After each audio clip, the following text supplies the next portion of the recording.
Assigned to synthesizer. Anyone has any more information on that? Because I was too, We have that on the lookup, the MIDI code data sheet we have on the references folder. We'll have information about the continuous control that's number. where I have my shit like this. Can I scroll down, please? There you go. I wanna say that is some sort of like, program number, like it would be a settings number, but I need to look at that again for you. Okay. Yeah. So, once again, Richard Nabel, they're doing the clock verification. There's not gonna be floating point, that's a tackle, that's too much to deal with. Yeah. But the array size, we know it's gonna be huge, and, yes, so, they're both still tackling the DDS. Isai and myself, strides on the DAC now, thanks to Fred Harris. And, Okay, so you understand the Delta Sigma DAC concept then? I wouldn't say understand, we have a good concept, and we, him and I are. Well, remember, you don't have to design it, you just have to incorporate it. Yes, Right? yes, but we do get the gist of it. Good. And the main thing is the one big quantizer, and that's the, I still need to wrap my brain around that, because everything that we're getting into one bit, that's amazing. It is, isn't it? It is, I will get into work. And, so now the FPGA portion, Well, yeah, that was just pretty much it. I do have a few questions. Yeah, just open floor. So, I talked to Vaughn a little bit and some of the other people in the group, but I was looking at the data sheet for the FPGA for the Spartan 6, and there's like a whole slew of options for like modifying the clock value. And I think what we talked about this morning was we're gonna use a 50 megahertz clock as like the clock, source clock. And in it, we can use 16-bit integer length. So the problem I'm having is the keyword that I'm feeding into the DDS system is I keep getting floating point value instead of like a discrete integer value. So that's the problem I'm having now. It's the interval between frequencies is so small that it's like less than 1. Because the interval values are like hertz You or need to two. use fixed point notation. 6-point notation, okay. Right. So you can have word, radix point word, right? And the stuff on the left, just like in decimal, the stuff on the left of the radix point is integer, the stuff on the right of the radix point is fractional. And it's all in your head, there's no actual radix point, right? The hardware simply implements some number of bits on the left and some number of bits on the right as the total number of bits and does the operations. And it's up to you as the designer to figure out that, oh, wait, you know, when I did this operation, you know, the fixed radix point isn't in the same place, so I need to shift the bits to align them before I add up the values, that kind of thing. Okay. Because that was the biggest problem I'm having, is that the intervals are so small between the notes.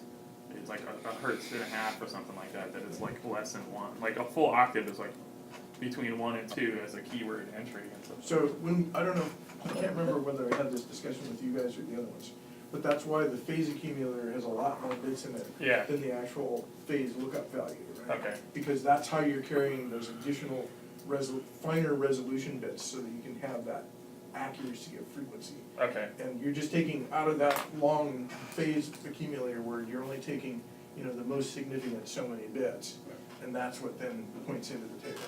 Okay. Isn't that where also my part comes in, because what we're doing is we're getting the range and we're cutting it in half. We're doing that, right, and choosing the best one from that. Actually, no, that's my DAC portion. I came in at the wrong time, scratch what I just said. All right.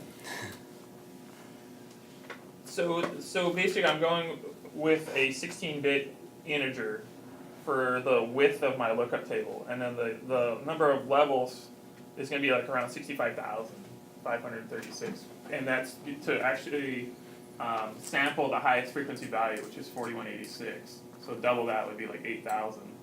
And then Okay. so the jump from 2 to the 15th to 2/16 there's a big jump there. Yeah, so the question is, you probably don't need that large of a table, right? Right, yeah. My other idea is I was going with the lowest frequency, which was 27.5, and then sampling that at the Nyquist rate.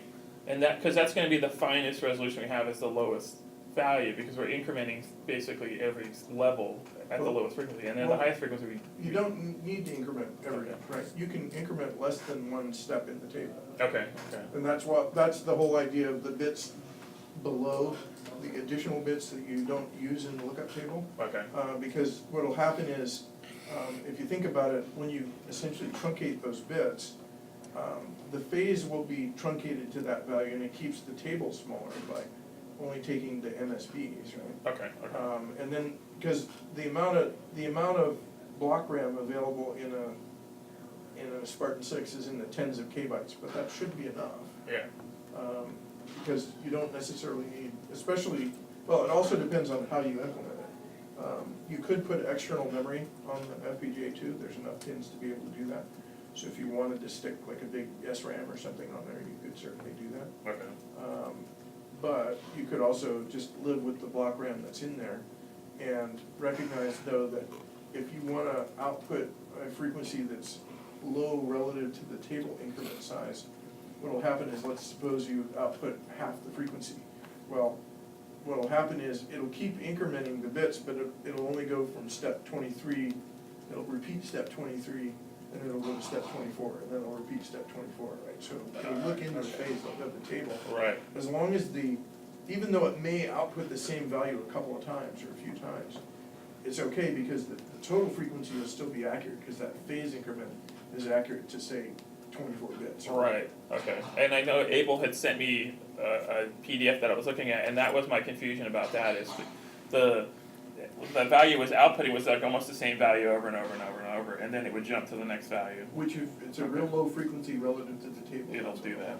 Okay, okay, that clarifies that. That's part of the reason why you want the sample rate way the hell above the signal, right? Yeah, Because there will be, those are called subharmonics, right, right? Because of the fact that you only go one step after multiple samples. So the question is, how big does the table have to be? You know, how many bits does it have to be, and how long does the table have to be? Well, I'm not gonna tell you, right. but you should be able to figure that out, right? What can you do within the memory constraints you have, and how many waveforms you need to store? So I'm kind of prodding you, both teams, toward having one table for the basic waveform at least, and one table for the envelope at least. Yeah. So that you can have at least one waveform with one envelope. Yeah, we're gonna have a base frequency, and then we'll add stuff onto that, like harmonics, or run it through an envelope, modulate it. That would be the additive stuff onto it. Yeah, I mean, you can do the frequency change, frequency modulation, and the amplitude and all that stuff, yeah. There's plenty of multipliers and multiplier accumulators on the chip, so. Okay, okay. Alright, so, As far as the clock is concerned, the clock module is not trivial. In 470, we're gonna spend some time talking about that. You might wanna look ahead at that, whatever module that is, and look at the clocking module. There's a clocking wizard that you use. It's called I can't remember what Xilinx calls it. It's, at any rate, they have some name that only Xilinx uses, but essentially it's a Windows wizard that you go through and you say, hey, here's my input clock, here's the clock I want, and then it goes and figures out what all the ratios and numbers are to get the frequency you need. okay, cause on the data sheet, they had something called the clock-in frequency FX, and it was like a megahertz to 200 megahertz, and that was the frequency for the clock input. So you could change that, and then there was like clock divide, where you could divide out the clock. Yeah, into a couple basically different you can intervals. take the clock frequency and multiply it by a ratio of numbers. Right, okay, And so you can get almost any frequency you want. okay,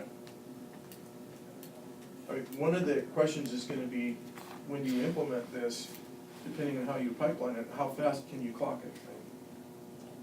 The good news is, at least for what you need to do, you shouldn't have to be pushing the limits of the hardware speed-wise. no. Okay, I'll look at that then. And then, I think I talked to everybody else about what I needed to do. I was gonna change some of our parameters for the interface to a sustain adjustment and an LFO adjustment that the user could do.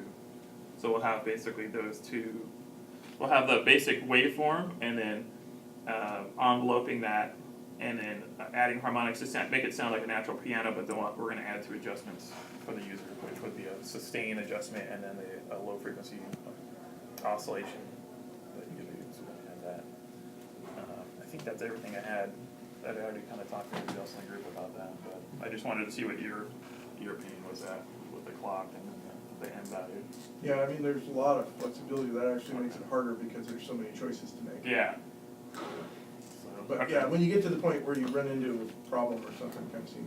I was running into like floating point values and like, I don't wanna do that, but I'll look at the radix, fixed point notation, I'll look at that.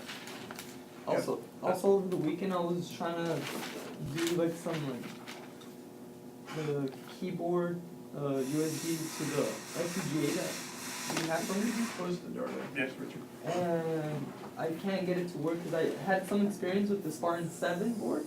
And it was easily like implemented, like in the USB host, the HID, the human interface device. It was easy because it had like its own ports, but like how would I do that for your board? So For a USB. what I'm suggesting that you keyboard. do is that you implement a UART. You can get one of the UARTs from opencores.org. Okay.